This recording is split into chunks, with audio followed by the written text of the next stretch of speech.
মাসুরা এ কই গো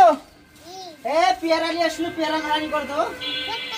ওই যে নিয়ে আসলো যে একটু পেয়ারা ভাঙছে দিল যে যাও ওই একটু আপুক দাও গা ঝালানি করে খাও গা দাও তো ঝালানি করতে আজকে ঝালানি খাবো এ সুন্দর করে ঝালানি করো তো আর কবিতার বাচ্চা কি করবা জবাই করতে হবে আচ্ছা তুমি ওই ঝালানি করো আমি তাহলে জবাই করি মনিল ভাই আমার নিয়ে আসছিল তো মনিল ভাই মাছের অনেক পেয়ারা পেয়ারাগুলো এখন হচ্ছে যে আমাদের জন্য হচ্ছে যে ঝালানি হবে নাকি বাবা তো এখন ঝালানি করবেন তাহলে ঝালানি করে নিয়ে আসেন আমরা অপেক্ষায় আছি এই যে এখানে বসে আছি মাছের ব্যাপার দোকানে তো বসে থেকে আজকে পেয়ারা খাবো ইনশাআল্লাহ অবশেষে পেয়ারা চলে আসছে মাছের ব্যাপার মাখাই নিয়ে চলে আসছে তো আমরা এখন খাবো আপা একটু টেস্ট করে দেখেন কেমন স্বাদ আমিও একটা সাথে নিলাম অনেক স্বাদ লাগছে ভাই